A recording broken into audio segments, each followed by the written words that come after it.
10 years ago, he promised to come back for me. Tonight, he found me bleeding in an alley with a gun to my head and claimed me like I'd never been lost. My body screamed for rest as I pushed through the service entrance of the Blackwell Financial Tower. 2 a.m, and the city felt like a graveyard with skyscrapers for tombstones.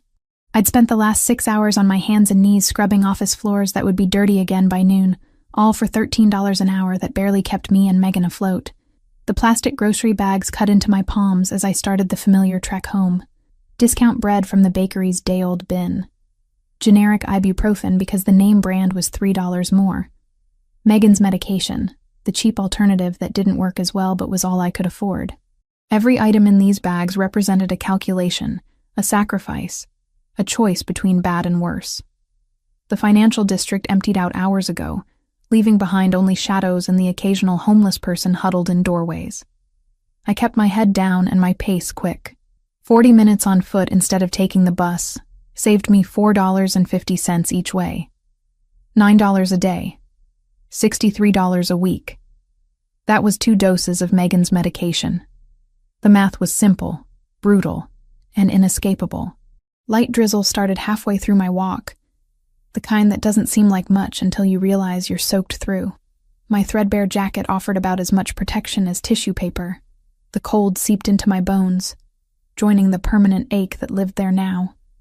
26 years old, and I felt ancient, used up, hollowed out by years of just surviving. I was passing the mouth of an alley between 2 shuttered warehouses when I heard voices. Male. Aggressive. The kind of tones that made smart women cross the street and walk faster. But crossing meant adding 5 minutes to my route, and my feet were already bleeding in these shoes with the worn-through soles. 48 hours. That's what I said last time. My stomach dropped. I recognized that voice. Victor. One of the Russian enforcers who worked for the Sokolov organization, the people who owned my dead husband's debts. Who owned me, essentially, until I paid back $85,000 I'd never borrowed. I tried to slip past unnoticed, but Victor's eyes found me like a predator spotting prey. Lauren Vasquez. He stepped out of the alley, and I could smell the vodka on him from 6 feet away. 2 other men flanked him, both built like refrigerators. Funny seeing you here. Saves me a trip to that shithole apartment of yours. My fingers tightened on the grocery bags. I told you last week. I need more time. My sister is sick. I'm working double shifts. Your sister. Victor's laugh was ugly. Yeah, I know about little Megan. 18, right? Sick girl. Be a shame if something happened to make her sicker. Ice flooded my veins. Don't you dare! He closed the distance between us in 2 strides and grabbed my arm hard enough to leave bruises. 48 hours, or we come collect. And maybe we don't just take you. Maybe we take her too. Pretty girls fetch good money, even sick ones. The grocery bags fell from my numb fingers. This was it. This was how I died. Or worse, in an alley at 2 a.m, killed by debts from a man I'd been forced to marry, a man I'd hated every day of our mercifully short union. Headlights cut through the drizzle like twin blades. A vehicle approached with predatory silence, a black SUV that screamed money and danger in equal measure. It stopped at the curb, engine purring like a satisfied cat. The back door opened. A man stepped out. Even in the dim streetlight, even through the light rain, I could tell this wasn't someone you ignored. Tall, easily 6'3", with shoulders that spoke of violence held in check. His suit probably cost more than I made in 6 months. Perfectly tailored charcoal fabric that somehow remained pristine despite the weather. 3 other men emerged with him, all carrying themselves with the same controlled menace. Let her go. The words came with an accent I couldn't place. Not Russian. Italian, maybe. The voice was quiet, controlled, but it carried absolute authority. Victor's grip on my arm loosened slightly. He recognized something in this man, something that made him hesitate. This doesn't concern you. Private business. I'm making it my business. And the man moved closer, and more details resolved in the weak light. Dark hair slicked back from a face all sharp angles and harder edges. Who do you work for? Nikolai Sokolov. Victor's voice had lost some of its swagger. Who the hell are you? Gabrielle Fioraldi. The name dropped between them like a blade. Her debt now belongs to me. Consider it paid in full as of this moment. Fioraldi. The name meant nothing to me, but it clearly meant something to Victor. The Russian released my arm completely, taking a full step back. Boss Sokolov won't like this. That debt is ours by right. Boss Sokolov can take it up with me directly if he has an issue. Gabriel's tone hadn't changed. Still quiet. Still controlled. Somehow, that made him more terrifying. Now leave. Before I decide I don't like how you were touching her. Victor looked at me, then at Gabriel, clearly calculating his chances. Whatever math he did, it came up short. He and his men retreated toward a car I hadn't noticed parked further down the street, throwing looks over their shoulders like dogs expecting to be kicked. I stood frozen as their engine started and they peeled away into the night. The drizzle continued to fall, soaking through my jacket, plastering my hair to my skull. My grocery bags lay scattered on the wet pavement. Bread probably ruined. Gabriel moved into my line of sight, studying me with an intensity that made my skin prickle. Up close, the dim light revealed more. A scar running vertically down his chin. Another cutting through his left eyebrow. His nose had been broken at least once and healed crooked. These weren't decorative scars. They were the map of a violent life. You've been working at the Blackwell Tower for 8 months. He spoke like he was commenting on the weather. Night shift, 6 days a week. You walk home to save bus fare. Stop at Garcia's Market every Tuesday for groceries. Your sister Megan has appointments at County Medical every Friday. Horror crawled up my spine. How do you know that? I've been watching you for a week. Ever since I found you through your sister's hospital records. He tilted his head slightly. You don't recognize me, do you? Something in his voice made me actually look at him. Not as a threat. Not as another man trying to hurt me, but as a person. Those eyes. Dark brown, almost black, with an intensity that seemed to see straight through every wall I'd built around myself over the past decade. Those eyes. I knew those eyes. The grocery bag slipped from my nerveless fingers. No, you're dead. You have to be dead. Lauren Mitchell. He said my maiden name, the one I hadn't used since I'd been forced to marry Tommy Vasquez 2 years ago. Not Lauren Vasquez. Never really his, were you? Gabriel. Gabriel Fioraldi. The boy who'd protected me when we were teenagers growing up in the same hellhole housing project. The boy who'd kissed me on a rooftop and promised to come back for me when he was strong enough. The boy whose entire family had been slaughtered in front of him 10 years ago. Who disappeared into the night, bleeding from a dozen wounds. Who I'd hidden for 5 days in an abandoned basement and then never saw again. The boy I'd loved. The boy who'd broken my heart by leaving me behind. All the rage, all the pain, all the exhaustion and fear and desperation of the past decade crystallized into white-hot fury. You son of a bitch. Something flickered in his expression. Surprise, maybe. I can explain. Explain? My voice rose, echoing off the warehouse walls. You disappeared 10 years ago. No word, no message, nothing. I waited for you. I believed you. And while you were off doing whatever the hell this is, I gestured at his expensive suit, his armed escorts. I was being beaten by loan sharks who thought I knew where you were. I was being forced to marry a man who used me as a punching bag.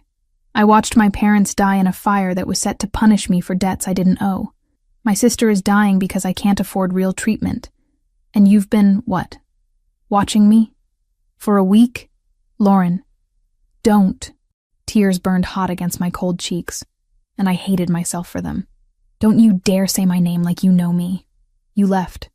You promised to come back, and you just left me there to rot. He absorbed every word like physical blows, jaw tightening with each accusation. When I finally ran out of breath, out of words, out of everything, he spoke quietly. I went to Sicily, to my uncle, the only family I had left. I spent 5 years learning how to survive in a world that would have killed me otherwise. I came back 3 years ago and built power, built resources, specifically so I could find you and protect you. It took me 2 years to locate you because you'd changed your name when you married. That's supposed to make it better? That you were off becoming this, I didn't even know what to call him, while I was drowning? No. Simple. Honest. Nothing makes it better. But I'm here now, And that debt Victor mentioned? It's gone. You don't owe the Sokolovs anything. You owe me now. I don't want to owe you anything. Too late. The debt transfers the moment I claimed it, which means you belong to me until it's paid off. His eyes never left mine. Get in the car. I'll take you home. I'd rather walk. 40 minutes in the rain. Your shoes have holes in them. You're exhausted enough to collapse.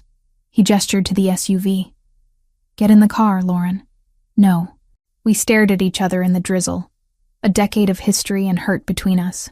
Finally, he stepped back. Then my men will follow behind you. Make sure you get home safely. Because Nikolai Sokolov just learned that I took his property, and he's not going to be happy about it. The implications of that sank in slowly. You just painted a target on me. The target was already there the moment you inherited Tommy Vasquez's debts. I just made it official. He returned to the SUV, then paused with the door open. You're being watched now, Lauren. By me, and by people who want to hurt me through you. That's the reality. You can accept my protection, or you can keep pretending you're fine on your own. Either way, I'm not disappearing again. He climbed into the vehicle, and it rolled forward slowly, matching my pace as I bent to gather my ruined groceries. The bread was soaked through. The medicine bottle had rolled into the gutter. Everything felt symbolic, like my life leaking away into dirty rainwater. I walked. The SUV followed behind me, headlights illuminating my path through the empty streets. 40 minutes of humiliation, of feeling those eyes on my back, of remembering a boy I'd loved, and trying to reconcile him with this dangerous stranger. When I reached my building, Gabriel emerged one more time. He handed me a thick envelope without a word. Inside, I could feel the weight of cash, and something smaller, a business card. First installment. His voice was soft. This isn't over, Lauren. It's barely begun. The SUV pulled away, leaving me standing in the rain with more money than I'd seen in years, and the ghost of a promise I'd stopped believing in a long time ago. I didn't sleep. How could I? Knowing that envelope contained enough cash to pay 3 months of Megan's treatment. I sat at our rickety kitchen table until dawn, counting $100 bills with shaking hands. $100,000. More money than I'd seen in my entire life, just handed to me by a ghost who'd become a stranger. When pale morning light finally crept through our cracked windows, I checked on Megan, still sleeping, fever-free for once. I kissed her forehead and slipped out for my morning shift at the diner, exhausted but functional. I'd worked on less sleep before. The hallway outside our apartment stopped me cold. 2 men in dark suits stood stationed like sentries, one on each side of our door. They straightened when they saw me, hands moving instinctively toward jacket interiors. Mrs. Vasquez. The taller one nodded respectfully. We're here to ensure your safety. I didn't ask for guards. Mr. Fioraldi insists. Of course he did. I pushed past them, taking the stairs because waiting for the elevator meant more time under their watchful eyes. They followed at a discreet distance, shadows I couldn't shake. The black SUV from last night sat parked across from the diner when I arrived for my shift. Different vehicle, same message. I was being watched, controlled, owned by a man who thought throwing money at me erased a decade of abandonment. My hands trembled as I poured coffee, took orders, delivered plates of greasy food to customers who barely looked at me. Every time the door opened, I flinched. Every time a car passed, I checked if it was his. The other waitress, Maria, kept asking if I was okay. I lied and said I was fine. The lunch rush ended. I collected my tips, $43.60, and headed home, those damn guards trailing behind me like well-dressed shadows. I climbed the stairs to our apartment, keys already in hand. The door was unlocked. Ice flooded my veins. I'd locked it. I always locked it. Triple-checked it. Because Megan was inside, and vulnerable. I burst through, ready to fight or scream or both. Gabriel sat on my threadbare couch like he owned it. Megan was awake, propped up with pillows, talking to him animatedly about some book he'd apparently brought her. She looked happier than I'd seen her in months. "Lauren!" She beamed at me. Gabriel brought me the entire Chronicles series, the ones I wanted but we couldn't afford, and he says he knows a doctor who might be able to help with my treatment. My vision tunneled. "Megan, go to your room." Her smile faded. But, now, please. She shot Gabriel a confused look before shuffling to the bedroom we shared, closing the door softly behind her. The moment the latch clicked, I rounded on him. How dare you break into my apartment? Gabriel remained seated, infuriatingly calm. I didn't break in. The landlord let me in. You bribed my landlord? I purchased the building this morning, so technically I let myself into my own property. He gestured to the water-stained ceiling.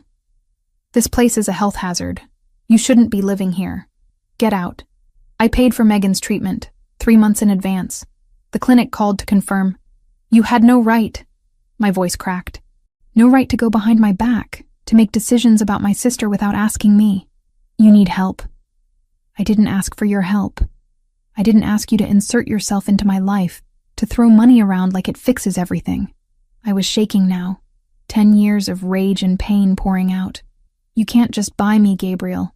I'm not property you acquire because you feel guilty. He stood slowly, and I remembered how big he was, how much space he took up in my tiny apartment. You owe me now. That's how this works. The debt transferred from Sokolov to me the moment I claimed it. I didn't agree to that. You didn't have to. That's not how debt works in my world. His eyes were hard, calculating. You belong to me until it's paid off. So yes, I can make decisions about your living situation, your sister's treatment, your safety, because you're mine now. The possessiveness in his voice sent shivers down my spine. Not entirely from fear. That was the worst part. Some traitorous part of me responded to his intensity, to being wanted with such absolute certainty. I don't want to be anyone's, I whispered. Too late. He moved closer, and I could smell him now. Expensive cologne mixed with something darker, more primal. You can fight me on this, Lauren, but you'll lose. Or you can accept my help and let me protect you and Megan the way I should have been doing for the past decade. You're not protecting me. You're controlling me. Sometimes they're the same thing. I wanted to hit him. Wanted to scream. Instead, I stood there trembling with impotent fury as he walked to my door, pausing with his hand on the frame. I'll be back tonight. We have things to discuss. Don't bother. I'll be back anyway. He left, closing the door softly behind him, leaving me in the wreckage of my carefully maintained independence. The week that followed became a surreal nightmare. Gabriel appeared constantly, bringing groceries I didn't ask for, replacing my broken furniture with expensive pieces that didn't belong in this apartment, trying to convince me to quit my jobs. I refused everything out of sheer stubbornness, even when refusing meant eating canned soup instead of fresh food, even when my back screamed from sleeping on that terrible couch because I'd refused his offer of a new mattress. My coworkers noticed the men in suits always nearby. They asked questions I couldn't answer. Maria thought I had a rich boyfriend. I let her believe it. Easier than explaining I'd been purchased by my teenage love who'd returned as a Mafia boss.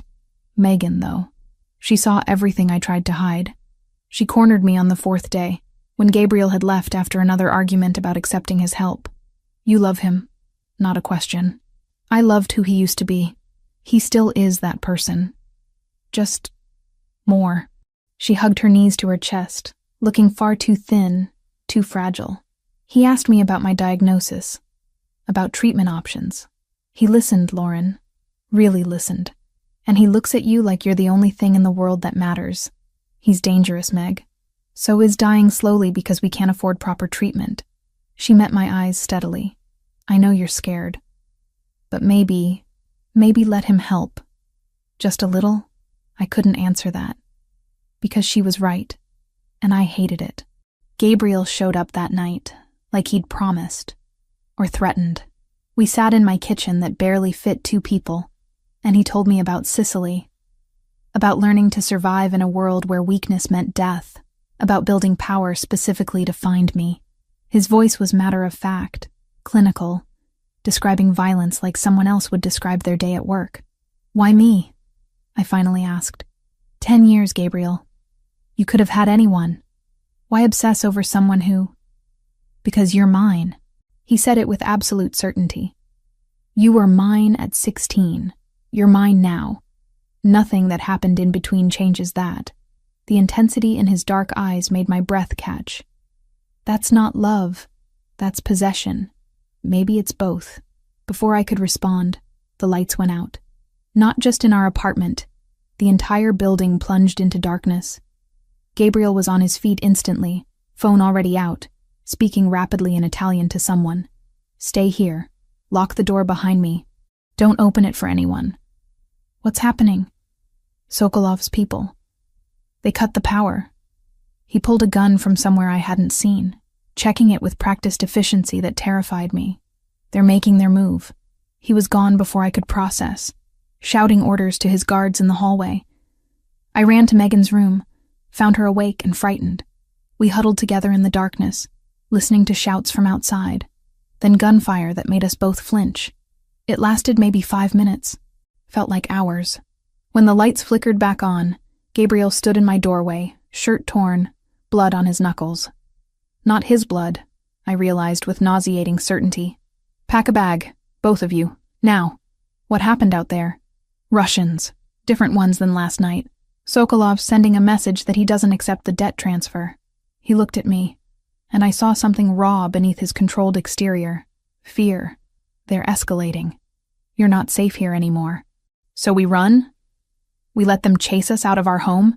Your home is a death trap with one exit and no security. My home is a fortress. He crouched down, bringing himself to eye level with me. Please, Lauren. For once, just trust me. I can't protect you here. The please broke something in me. I'd never heard him say it before. Not in this life. I looked at Megan, pale and shaking, and knew I didn't have a choice anymore. Just until this blows over, I said. Temporarily, of course. But something in his expression said he was lying. That once I stepped into his world, I'd never step out again. I started packing, hands shaking, while Gabriel made phone calls and his guards secured the building. Outside my window, I could see 2 men on the ground, not moving. This was my life now. Blood and violence and a man who'd claim me like I was territory to be conquered. And the worst part? Some dark corner of my soul whispered that I'd been waiting for him to come back and claim me all along. Gabriel moved into my life like a conquering army. Within 48 hours of the shooting incident in our hallway, he'd installed a security system so sophisticated it probably tracked my heartbeat, reinforced our flimsy door with something that looked bulletproof, and stationed armed guards in rotating shifts outside our apartment. Privacy became a distant memory, a luxury I'd taken for granted until men in expensive suits knew my schedule better than I did. I kept working out of sheer stubborn defiance.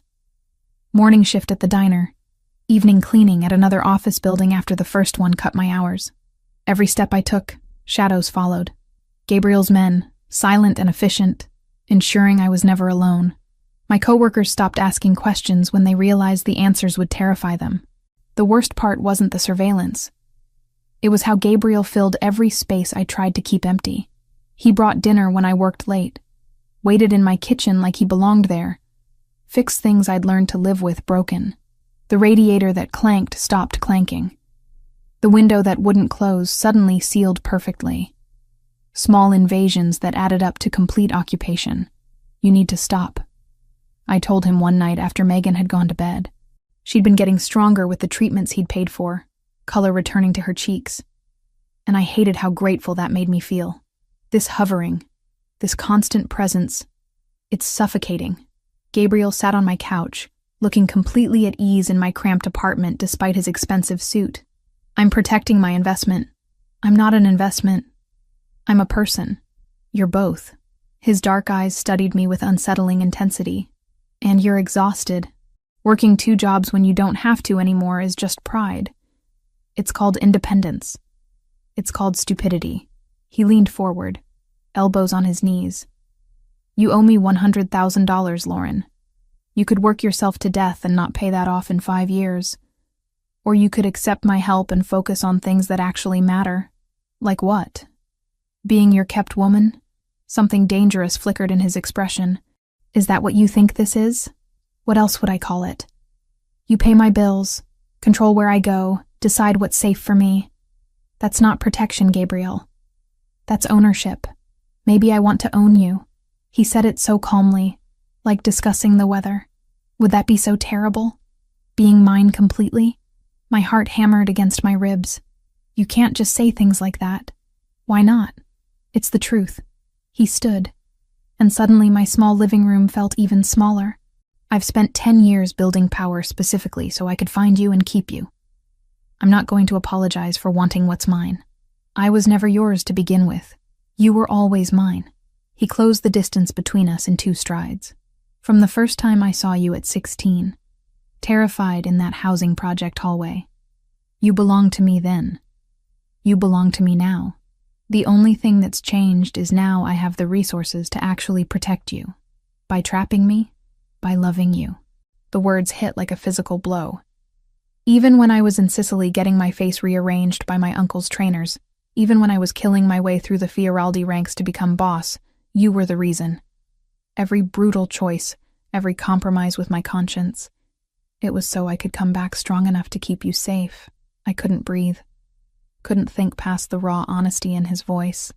You don't know me anymore. Then let me learn. His hand came up slowly, giving me time to pull away. I didn't. His fingers traced my jaw with surprising gentleness. Tell me about the last 10 years. Tell me everything I missed. So I did. Maybe because I was tired of carrying it alone. Maybe because some part of me had been waiting a decade to make him understand the cost of his absence. I told him about the loan sharks who'd beaten me bloody looking for him. About being forced to marry Tommy Vasquez, 8 months after my parents died, in a fire that was meant as punishment for debts I didn't owe. About a husband who used my face as a punching bag, but never touched me sexually, because drugs had destroyed everything that made him a man. He died owing more than he was worth, I said flatly. Got shot in some deal gone wrong. I didn't cry at his funeral. I felt nothing but relief that it was over. And then I realized it wasn't over, because his debts transferred to me, and Megan got diagnosed, and I've spent the last year and a half just trying to survive one day at a time. Gabriel's jaw had gone tight, a muscle jumping beneath his scarred skin. I should have found you sooner. You should never have left. I was 18, and bleeding out from a dozen wounds. Staying would have gotten us both killed. His thumb brushed across my cheekbone. My uncle in Sicily was the only family I had left. Don Salvatore.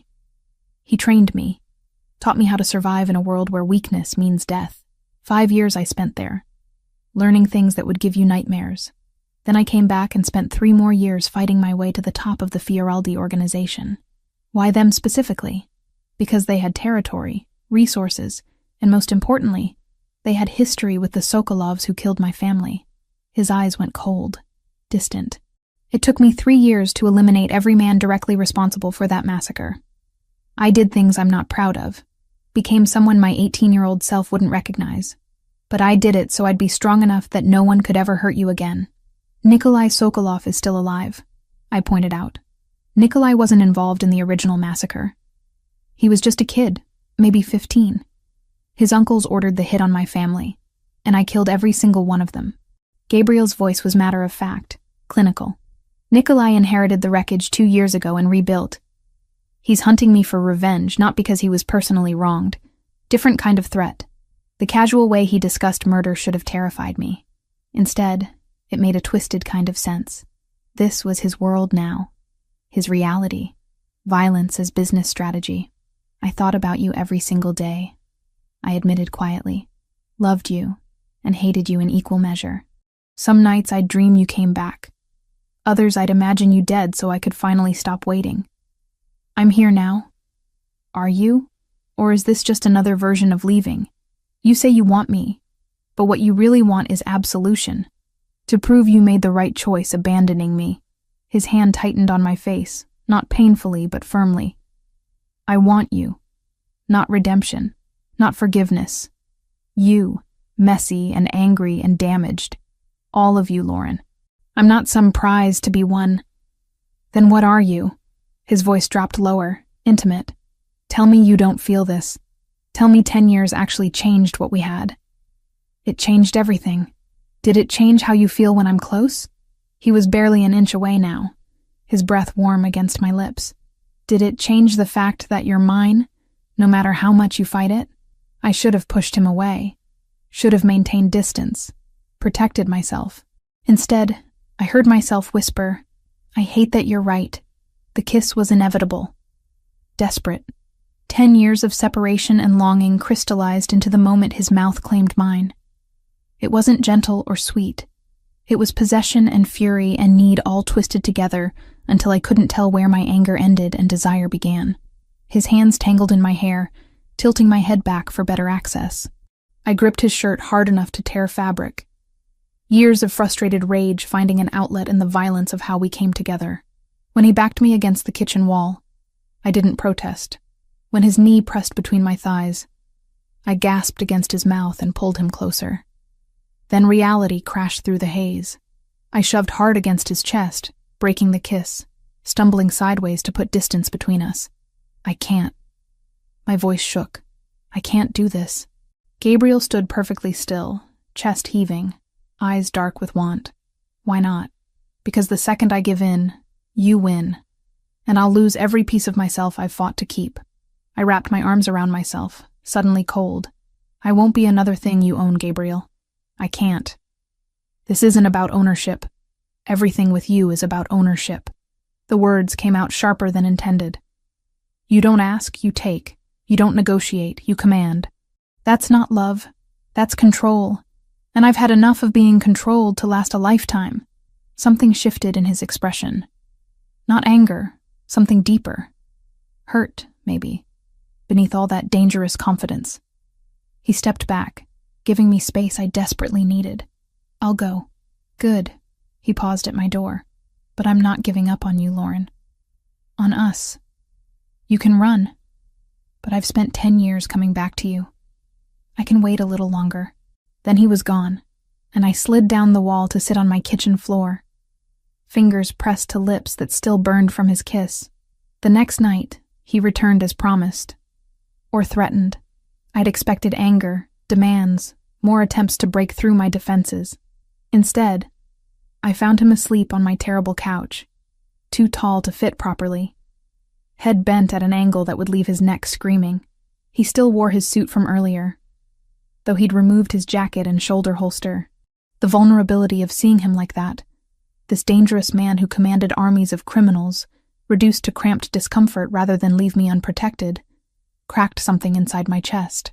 I grabbed a blanket and draped it over him carefully. He stirred but didn't wake, and I retreated to the bedroom I shared with Megan before I could do something stupid like smooth the hair from his forehead.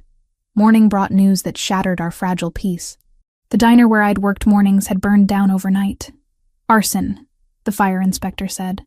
Accelerant poured through the mail slot, flames spreading fast enough that if anyone had been inside, they wouldn't have survived.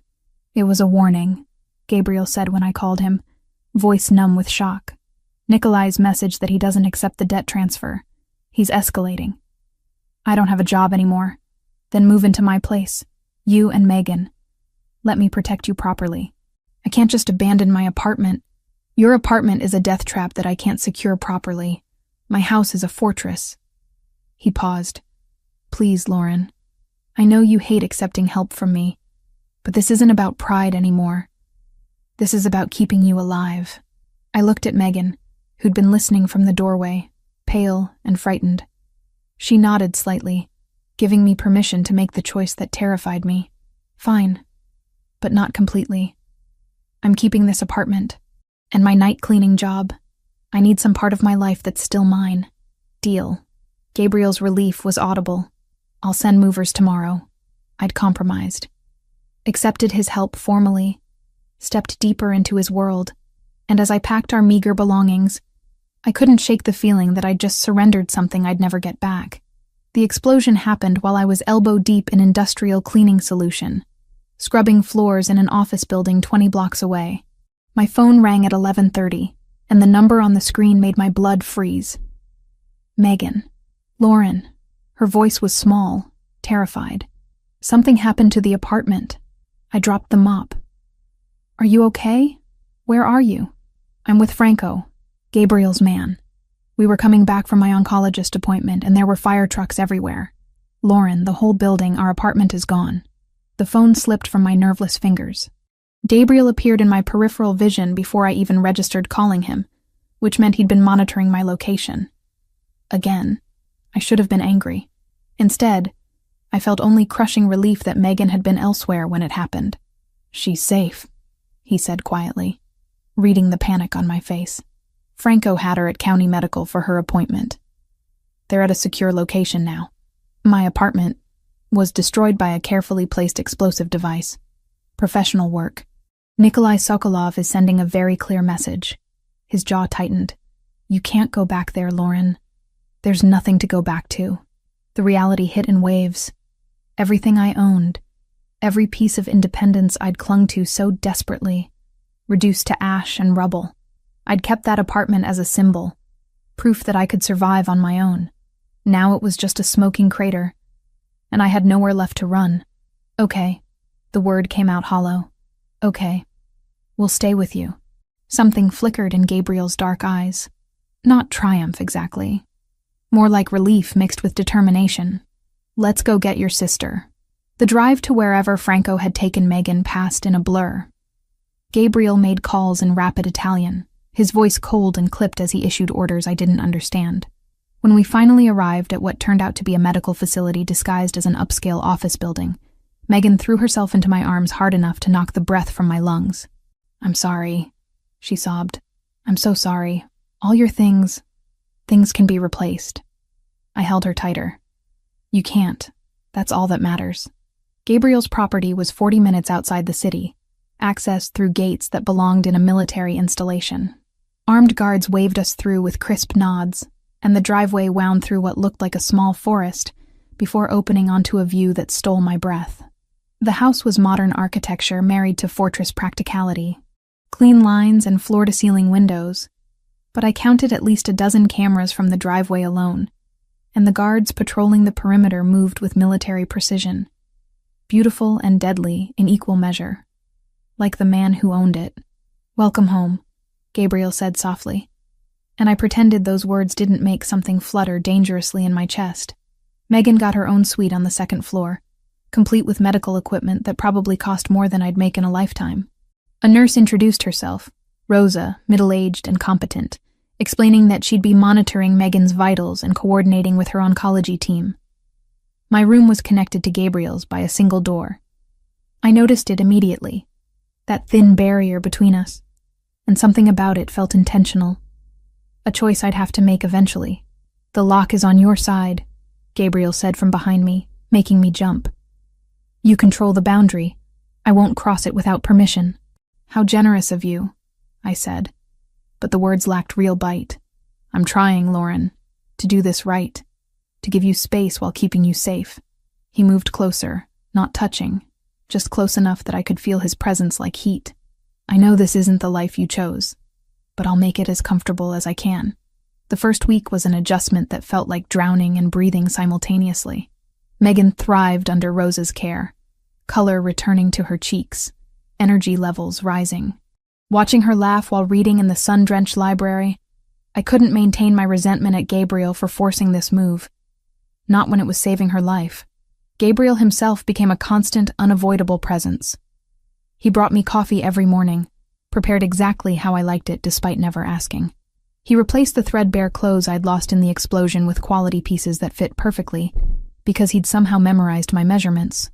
Small invasions that accumulated into something I couldn't quite name. "We need to talk about Nikolai Sokolov," he said one evening, 2 weeks into our cohabitation. We sat in his study, a room all dark wood and leather that smelled like old books and danger. "I'm moving against him in 5 weeks. "What does that mean?" "Moving against him? There's a charity gala. International criminal elite masquerading as philanthropists. Nikolai will be there. It's the only time he leaves his fortified compound. I'm planning to eliminate him during the event." Gabriel's tone was matter-of-fact, discussing murder like a business transaction. "It's the only way to permanently end the threat against you and Megan. You want me to just wait here while you go kill someone? I want you safe. I want to help." The words surprised me as much as they clearly surprised him. "He tried to kill me, Gabriel. Burned down my home. I don't get to just sit here in luxury while you handle it. I need to be part of this." "Absolutely not. You don't get to decide that." We stared at each other across his massive desk, wills clashing silently. Finally, Gabriel sighed. running a hand through his dark hair in a gesture of frustration I remembered from when we were teenagers. If you participate, you follow my orders exactly. No improvisation. No heroics. You do precisely what I tell you, when I tell you.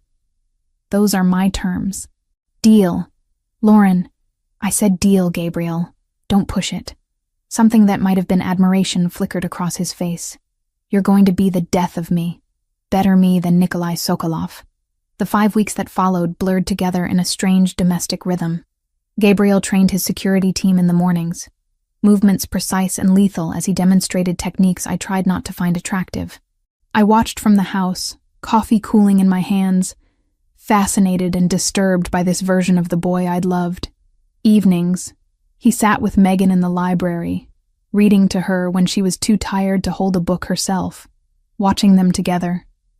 This dangerous man being so gentle with my fragile sister cracked something in my carefully maintained defenses. He really loves you, Megan said one night after Gabriel had left.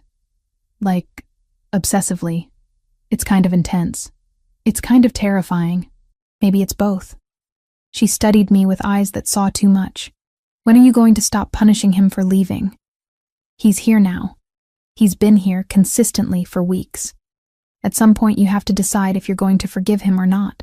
I don't know if I can. Then figure it out. Because that man would burn the world down for you, Lauren. And I think you feel the same way about him. Even if you're too scared to admit it. The night before the gala, I found Gabriel alone in his study, surrounded by blueprints and photographs. He looked up when I entered, exhaustion evident in the lines around his eyes. Can't sleep? He asked. Can't stop thinking. I moved to the window overlooking his property, lit up like a prison yard. What happens after tomorrow? After Nikolai is dead and the threat is gone, what do we become then?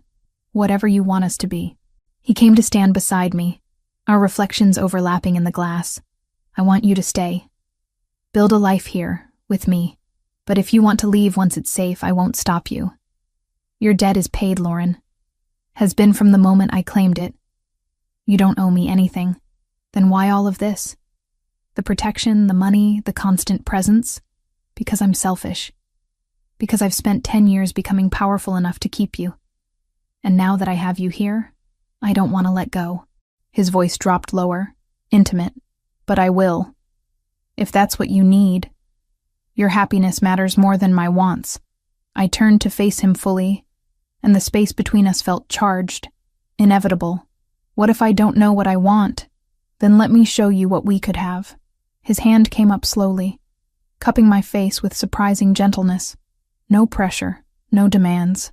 Just us. Seeing if what we had at 16 can exist now that we're who we've become. We're not the same people. No, we're better. Stronger. We've survived things that should have broken us. His thumb traced my cheekbone. Maybe we're finally strong enough to survive each other. The kiss was different from the violent collision in my apartment kitchen. This was slow, deliberate. A question rather than a demand. I melted into it, into him. A decade of resistance crumbling under the tenderness and how he held me.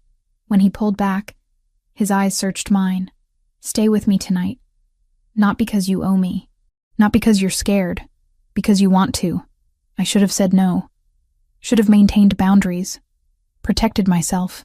Instead, I took his hand and let him lead me through that connecting door I'd kept locked for weeks.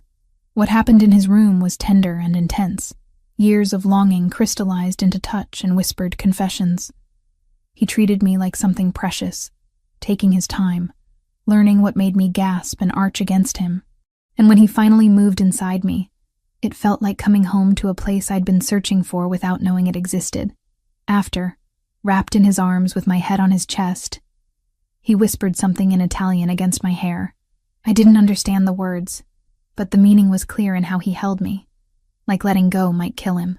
What did you say? I murmured, half asleep. That I've spent 10 years finding my way back to you, and I'm never leaving again. I should have been scared by the intensity of that promise. Instead, I just held him tighter and let myself believe, for the first time in a decade, that maybe I didn't have to face everything alone anymore. The ballroom of the Grandmont Hotel dripped wealth from every crystal chandelier. Women in gowns worth more than my former annual salary glided past servers like me, invisible in our crisp white shirts and black vests. The irony wasn't lost on me. 2 months ago, I'd been scrubbing floors. Now I was infiltrating criminal elite while carrying a vial of sedative in my pocket that could stop a man's heart if I miscalculated the dose. You remember the plan? Gabriel's voice came through the nearly invisible earpiece he'd insisted I wear. Drug the Russian. Get out. Let you handle the rest. I adjusted the champagne flutes on my tray, hands steadier than they had any right to be. I've got this. If anything feels wrong, I'll abort. We've been over this a dozen times. I spotted my target across the room, and my blood went cold despite my confident words. Nikolai Sokolov looked exactly like what he was. A predator in expensive clothing. Scars carved paths across his face like a roadmap of violence, and his eyes held the flat effect of someone who'd killed so often it no longer registered as remarkable. I'd studied his photograph for weeks. Seeing him in person was different. Worse. This man had tried to kill me, had burned down my home, and now stood sipping vodka while discussing philanthropy with other monsters wearing tuxedos. He's near the bar, I murmured, knowing Gabriel could hear me even if he couldn't respond while in his own meeting with the other bosses. I'm moving in. My heart hammered as I wove through the crowd with practiced invisibility. The vial felt like it weighed 1,000 pounds in my pocket. One chance. That's all we'd get. Nikolai traveled with a small army. But here at this gala, surrounded by other criminal elite who valued the pretense of civility, his guard was down. Marginally. I approached with my tray held at the perfect angle, a smile plastered on my face that didn't reach my eyes. Champagne, sir? Nikolai's gaze swept over me with the disinterest reserved for furniture. He selected a glass without truly seeing me, and relief flooded through my system. I'd worried he might somehow recognize me from photographs, but Gabriel had been right. Men like Nikolai didn't look at the help. I waited until he turned back to his conversation partner, then made my move. The vial's contents went into a fresh glass with practiced precision, invisible against the golden liquid. I approached again, this time from a different angle. Fresh champagne, sir? Your glass is nearly empty. This time he looked at me, really looked, and something in his flat eyes made my skin crawl. Thank you. He took the drugged glass, but didn't drink. Instead, he held it while continuing his conversation, and I forced myself to drift away naturally, not rushing, just another server moving through the crowd. Minutes ticked by with agonizing slowness. I watched from across the room as Nikolai raised the glass to his lips, then paused, lowered it, said something to the man beside him, a bodyguard built like a tank, who laughed and accepted the champagne as if Nikolai was offering a gift. No, no, no, no. The bodyguard drank deeply. Nikolai selected a fresh glass from a passing server's tray. He knew. Somehow, impossibly, he knew. Gabriel, I whispered urgently into my earpiece. He switched drinks. The plan is compromised. I need to... A hand clamped around my upper arm with bruising force. Another server, except servers didn't move like trained killers. Mr. Sokolov would like a word. Quietly. I tried to pull away. His grip tightened until bones ground together. I said quietly, "Make a scene and I'll put a bullet in that pretty bartender behind you. Your choice." I stopped struggling. Let him guide me through a service door, down a hallway lined with industrial kitchen equipment, into a storage room that smelled of flour and fear. Nikolai waited inside, flanked by 2 more men, the bodyguard who'd drunk the sedative already swaying on his feet. Lauren Mitchell. Nikolai's accent turned my name into something ugly. Or should I say Lauren Vasquez, Gabriel Fioraldi's pet project. Did you really think I wouldn't recognize you? I don't know what you're talking about. My voice came out steadier than expected. I'm just a server. He backhanded me hard enough that I tasted copper. Don't insult my intelligence. I've known you were coming since the moment Gabriel bought your false credentials from my inside man. His smile was all teeth and malice. Did you think your lover's security was impenetrable? I've had someone on his payroll for weeks, long enough to learn all about his precious Lauren and her dying sister. The room tilted. inside man, traitor in Gabriel's organization, which meant Nikolai pulled out his phone, swiped to a video, and my world ended. Megan, tied to a chair in what looked like an abandoned office, blood trickling from a cut on her forehead, terror written across her too thin face. Rosa lay motionless in the corner, and I couldn't tell if she was breathing. Your sister proved surprisingly difficult to acquire. Gabriel's mansion has excellent security. Nikolai tilted his head, studying my reaction like a scientist observing an experiment. But money buys many things, including the passcode to disable that security from the inside. My men walked right through the front door while Gabriel was busy preparing for tonight. If you hurt her... The threat died in my throat. What could I possibly do? I was powerless, trapped, and Megan was miles away in the hands of men who'd murdered Gabriel's entire family without hesitation. Call him. Nikolai held out his phone. Tell your lover that if he wants his precious girls to survive the night, he'll come alone to the old industrial district, Warehouse 7 on Camden Street.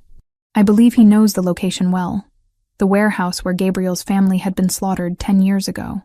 Of course, this was never just about business or territory. This was personal. Revenge served cold across a decade. My hands shook as I dialed Gabriel's number.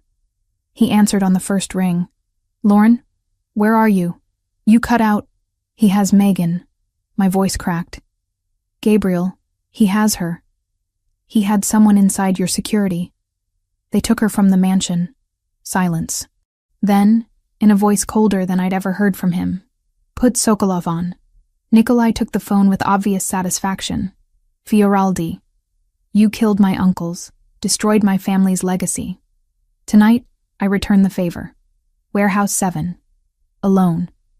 You have 1 hour, or I start mailing you pieces of the women you love. He ended the call and smiled at me. Now we wait.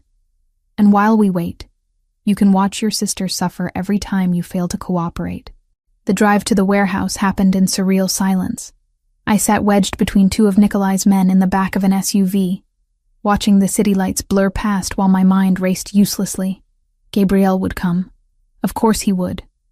And Nikolai would kill us all, completing his revenge in the same place where this cycle of violence had begun. He loved his uncles, you know, Nikolai said conversationally from the front seat. The ones your Gabriel murdered so methodically. Boris and Dmitry Sokolov. They raised me after my parents died. Taught me everything about power, about respect, about what it means to be truly feared. He glanced back at me. Gabriel took that from me, left me with nothing but their corpses and a burning need to watch him suffer. They killed his entire family, I said flatly. Murdered them in their own home. He was 18 years old. They were eliminating competition.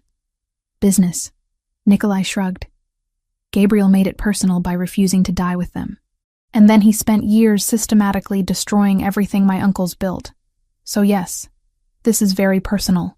I'm going to kill you slowly. Make him watch. Then I'll kill the sister. Then, when he's completely broken, I'll put a bullet in his skull exactly where he shot my Uncle Boris. Poetic, no? The warehouse loomed ahead, a skeletal structure of rusted metal and broken windows. My last chance at escape was slipping away with every second. But even if I could run, I couldn't leave Megan. Couldn't abandon her the way I'd felt abandoned 10 years ago. Gabriel would come. That was the one certainty in this nightmare. He'd come because he'd spent a decade building power specifically to protect me. And he'd die before he let me face this alone. I just hoped he had a plan better than walking into an obvious trap and praying for the best. The SUV stopped. Rough hands hauled me out into cold night air that smelled of rust and old blood. Somewhere in that darkness, my sister was waiting. Somewhere closer, Gabriel was racing toward us with an army at his back. And somewhere in the space between hope and despair, I prayed we'd all survive until morning. They dragged me into the warehouse's skeletal remains, my feet catching on broken concrete and twisted metal. The space smelled like decay and old violence, and I understood why Nikolai had chosen it. This place was a grave already. Adding 3 more bodies would just be tradition. Megan sat tied to a chair in what had once been an office on the 2nd level, visible through shattered windows. Even from the ground floor, I could see the terror in her too pale face. The blood dried on her temple. Rosa lay crumpled in the corner like discarded laundry, and relief hit me hard when I saw her chest rising and falling with shallow breaths. "Lauren," Megan's voice cracked. "I'm sorry. I'm so sorry." Quiet. One of Nikolai's men cuffed her hard enough that her head snapped sideways. Rage flooded through me, so pure it drowned out fear. "Touch her again and I'll kill you myself," I said with absolute certainty. The man laughed. Nikolai didn't. He studied me with those dead eyes and nodded slowly, like I'd confirmed something he'd suspected. "You have some of Gabriel in you after all." "Good.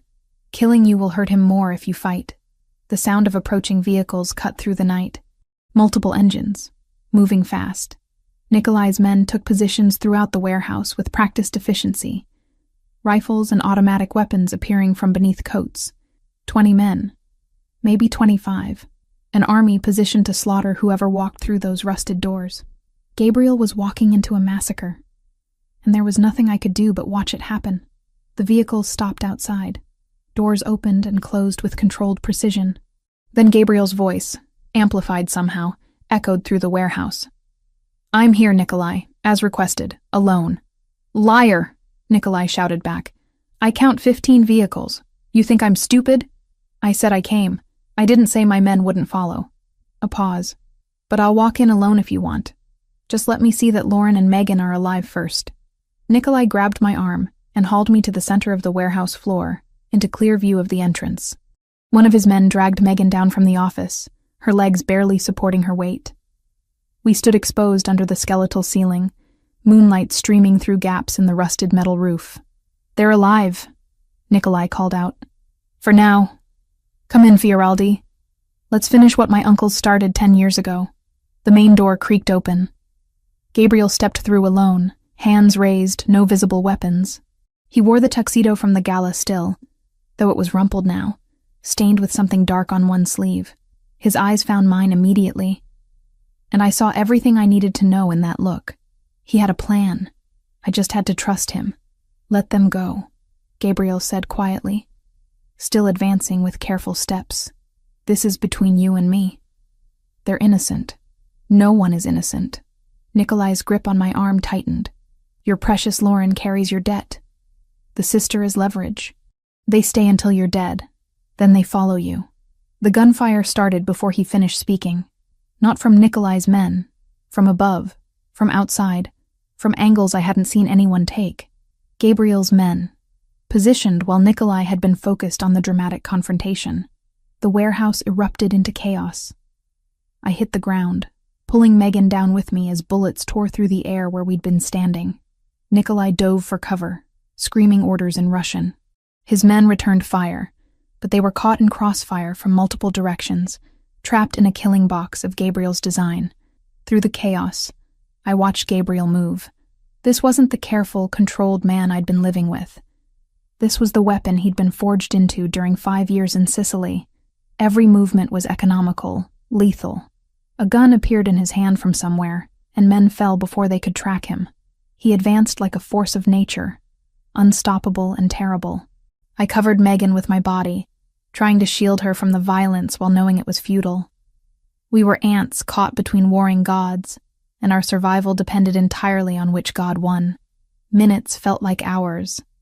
The sound was deafening. Gunfire, shouting, the screams of wounded men. The smell of cordite burned my nose. Megan trembled beneath me, too weak from her illness to do more than survive this. I whispered useless reassurances into her hair and prayed to any deity listening that Gabriel knew what he was doing. The gunfire started to thin. Gabriel's men were winning through superior positioning and numbers. I risked lifting my head and immediately wished I hadn't. Bodies everywhere. So much blood. And in the center of it all, Gabriel and 3 of his captains, Franco, Roberto, Adriano, advancing methodically through the carnage. A hand fisted in my hair and yanked me upright. Nikolai. He'd circled through the chaos, using the shadows and confusion to get to us. He had Megan by the throat now, gun pressed to her temple, using us as human shields. "Fioraldi!" His voice was ragged with desperation and rage. "Stop, or I kill them both." Everything went silent. Gabriel froze mid-step, his men stopping with military precision. The remaining Russians, maybe 5 or 6 still standing, trained their weapons on Gabriel. Mexican standoff with my sister's life as the ante. "Let them go," Gabriel said. His voice was steady, but I saw the fear beneath his control. "Please, take me instead. I'll take you anyway." Nikolai dragged us toward the center of the warehouse, into clear view of everyone. "But first you watch them die. First you understand what you took from me." "Don't!" I found my voice finally. "Gabriel, don't give him anything. Save yourself." The gun barrel against Megan's head pressed harder. She whimpered, eyes squeezed shut. "Shut up. Or I kill her right now instead of making it last." Gabriel walked forward, hands spread wide, weapon dropped and kicked away. "Surrender. Complete and absolute. Let Lauren go. Keep the sister as insurance if you want. But let Lauren walk away from this. No deal." Nikolai's breath was hot against my ear. "You love her. I can see it in how you move, how you're willing to die for her. So she dies first. While you watch. Then the sister. Then you, slowly, until you beg me to finish it." This was it. The end I'd been running toward since Gabriel re-entered my life. I looked at him across the blood-stained concrete, tried to memorize his face one last time. Wanted to tell him I loved him, had always loved him, would die still loving him. His eyes met mine, and he smiled. Small, barely there, but definitely a smile. Then he mouthed 2 words. "Trust me." Everything happened in rapid succession. Megan, who I'd thought was frozen in terror, suddenly twisted and bit down on Nikolai's hand with desperate strength. He jerked reflexively, gun wavering away from her temple for 2 critical seconds. Gabriel moved like he'd been released from invisible restraints. His hand blurred to his ankle, pulling a backup weapon I hadn't seen. 3 shots, so fast they sounded like one extended crack. Nikolai's shoulder, the arm holding the gun. His chest, center mass. His head, final and absolute. The Russian fell backward, dead before he hit the ground. His remaining men tried to react, but Gabriel's forces cut them down in a coordinated volley that lasted seconds. Then silence. True silence. The kind that only comes when all the killing stops. I couldn't move. Couldn't breathe. Just stood frozen while my brain tried to process that we'd survived. That somehow, impossibly, Gabriel had turned certain death into victory. Then he was there, arms around me, pulling me against his chest hard enough that I felt his heartbeat hammering against my cheek. "You're okay. You're safe. I've got you." I broke. 10 years of holding myself together through impossible circumstances shattered, and I sobbed into his blood-stained tuxedo while he held me like letting go would kill him. Megan collapsed against us both, and we stood there in the center of carnage, 3 people who'd survived what should have ended us. "We need to move," Franco said quietly. "Police are 8 minutes out. Medical van is outside for the girl." Gabriel scooped Megan up like she weighed nothing, carrying her toward the exit, while keeping one arm around me, refusing to let me stumble alone through the aftermath. The night air outside tasted impossibly sweet after the enclosed death of the warehouse. A medical vehicle waited as promised. Rosa was already inside, conscious now and demanding to know if Megan was safe. The reunion between nurse and patient made me cry harder, and I didn't even care anymore about maintaining composure. Gabriel gave orders in rapid Italian, coordinating our evacuation, while sirens grew louder in the distance. We transferred to an unmarked SUV and fled into the night, leaving behind bodies and questions for the police who served bosses in expensive suits rather than justice. The safe house was 40 minutes away. Megan received treatment from a doctor who didn't ask questions, stitches and fluids and sedatives to let her body rest from the trauma. Rosa hovered nearby, apologizing endlessly for not protecting her better. I couldn't find the words to tell her she'd done everything possible against impossible odds. When Megan finally slept, when Rosa settled in to monitor her, when the adrenaline finally wore off, I found myself sitting on a couch in an unfamiliar living room while my hands shook uncontrollably. Gabriel sat beside me silently, just there, solid and real and alive. After a while, he took my trembling hands in his, warming them with his larger ones. "I thought I'd lost you," I whispered. "When you walked in there alone, I thought I was never alone." I had 40 men positioned before I ever made the call. His thumb traced circles on my palm. And I had you. You kept Megan calm, kept yourself alive. You survived, Lauren, like you always do. I'm tired of surviving. The confession slipped out. I want to live. Actually live, not just exist day to day waiting for the next disaster. Then live. He pulled me against him, and I went willingly, too exhausted to fight anymore. With me. Build something real instead of just surviving the wreckage. I thought about arguing. About pointing out all the reasons why building a life with a mafia boss was insane. Instead, I just held him tighter and let myself believe, for the first time in a decade, that maybe I deserved something more than survival. Maybe I deserved happiness, even if it came wrapped in violence and expensive suits. The week after, the warehouse felt like living in a dream, where the edges hadn't quite solidified into reality. Megan recovered in her suite at Gabriel's mansion. Our mansion, he kept correcting me gently, with color returning to her cheeks day by day. The oncologist Gabriel had flown in from Johns Hopkins, declared her prognosis better than they dared hope. The experimental treatment combined with reduced stress was working miracles. I should have been purely grateful. Instead, rage simmered beneath my relief like magma waiting to erupt. It happened on the 8th day, when I was sitting with Megan while she slept. Rosa mentioned casually that the tracker Gabriel had implanted in the delicate silver necklace he'd given Megan weeks ago had been what saved her life. The technology was sophisticated enough to broadcast her exact coordinates even through concrete and steel. "Wait." I set down the book I'd been pretending to read. "He put a tracker in her necklace? Without telling anyone?" Rosa's expression shifted to concern. "You didn't know?" I assumed. I was out of the room before she finished, fury propelling me through corridors I'd learned by necessity. Gabriel's office door was closed, but I didn't bother knocking. He looked up from paperwork as I slammed it behind me hard enough to rattle the frame. "You put a tracker on my sister." Not a question, an accusation. He set down his pen with deliberate calm. "Yes. No, without asking me. Without her consent. You violated her privacy, her autonomy, and you didn't think that was something I should know about. It saved her life." His voice was level, unapologetic. "If I hadn't been able to track her location, Nikolai's men would have taken her somewhere we'd never find. She'd be dead, Lauren. So yes, I violated her privacy. I'd do it again." The absolute certainty in his tone made me want to scream. "That's not the point. You don't get to make those decisions unilaterally. She's my sister, not your property to monitor. She was in danger because of me. That made her my responsibility." Gabriel stood, moving around the desk but keeping distance between us. "I won't apologize for doing what was necessary to protect her. I'm not asking you to apologize for protecting her. I'm demanding you understand that you crossed a line, a major line. You don't implant tracking devices in people without their knowledge. That's something Nikolai would do, not—" I cut myself off, but the implication hung heavy between us. Something flickered in his expression. Pain, maybe. "You think I'm like him.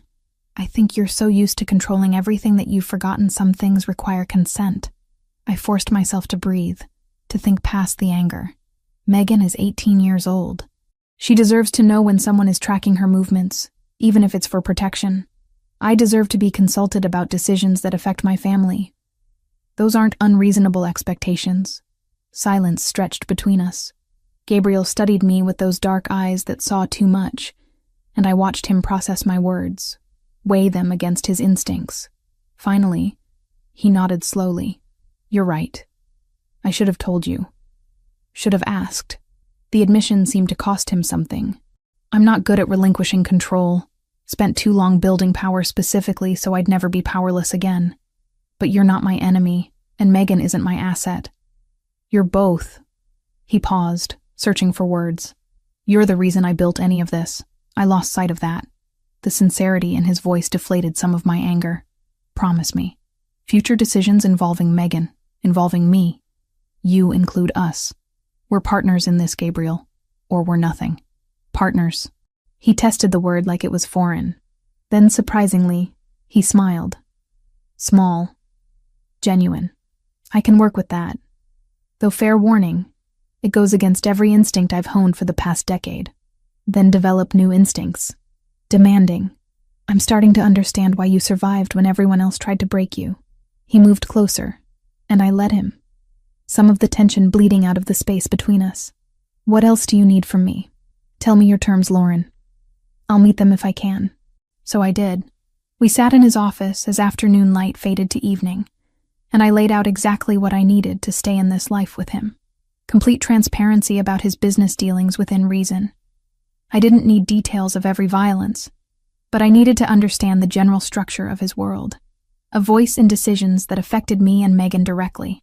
No more paternalistic protection where he made choices for my own good without consulting me. Gabriel listened without interrupting, occasionally asking clarifying questions. When I finished, he leaned back in his chair and studied me with something that looked like admiration.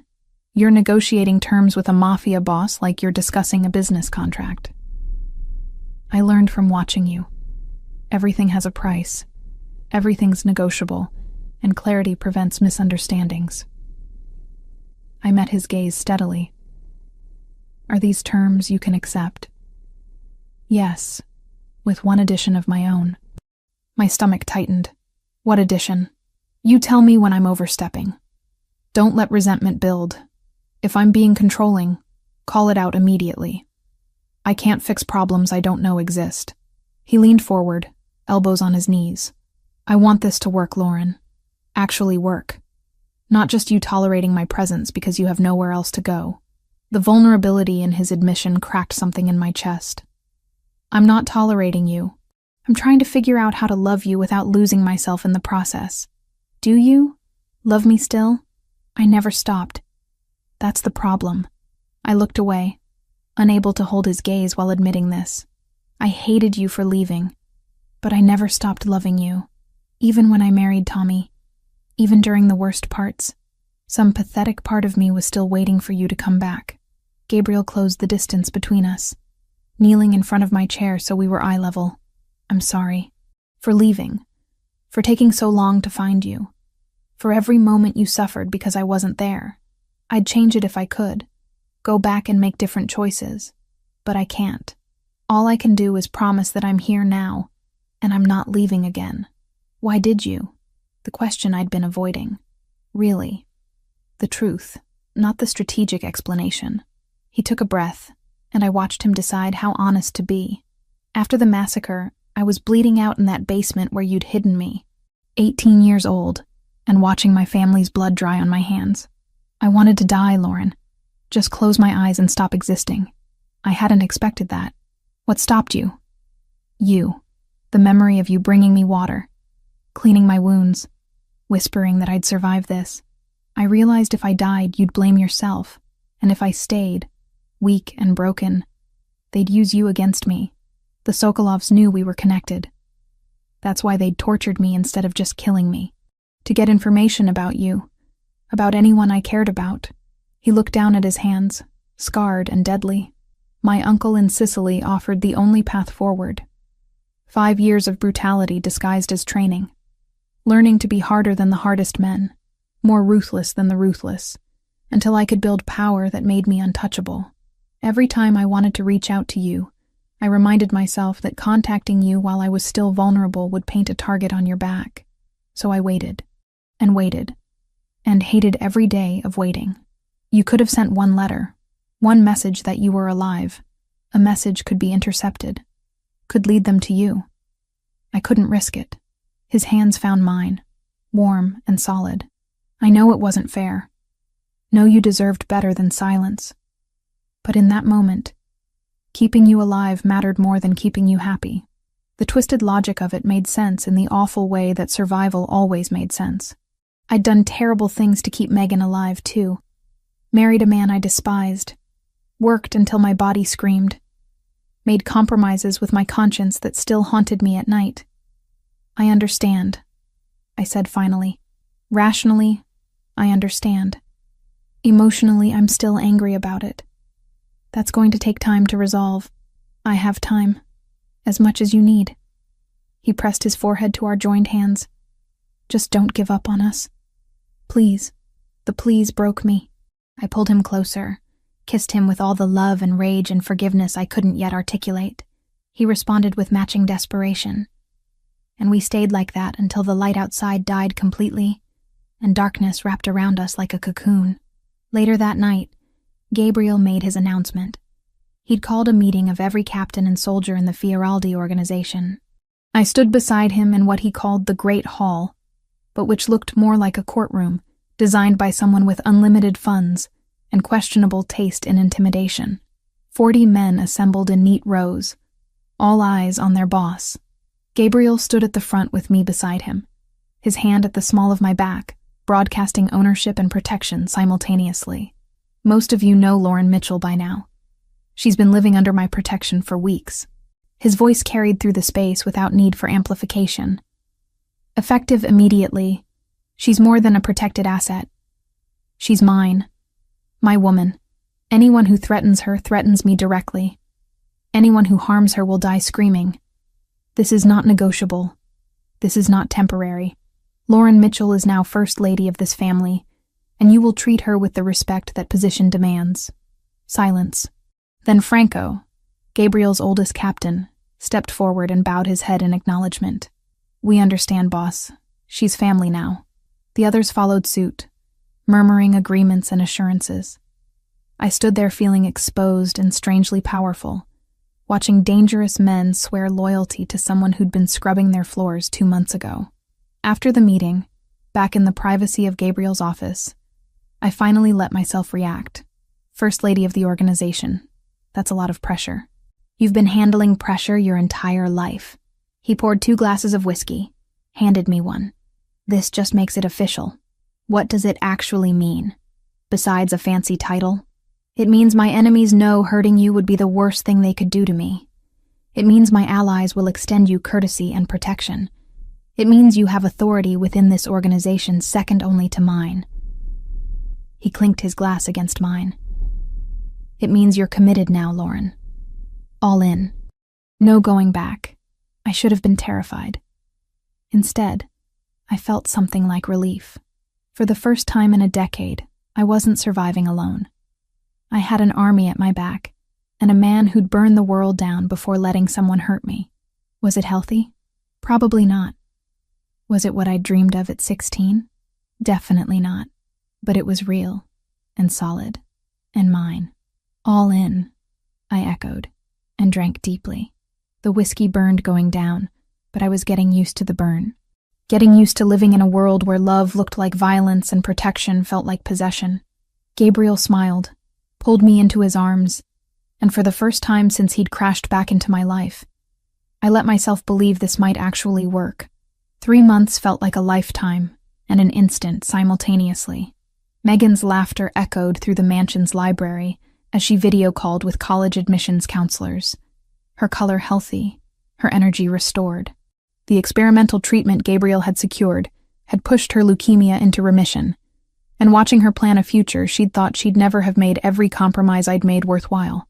I stood at the window of what had become my office, overlooking the foundation's financial reports. The Mitchell Fioraldi Foundation.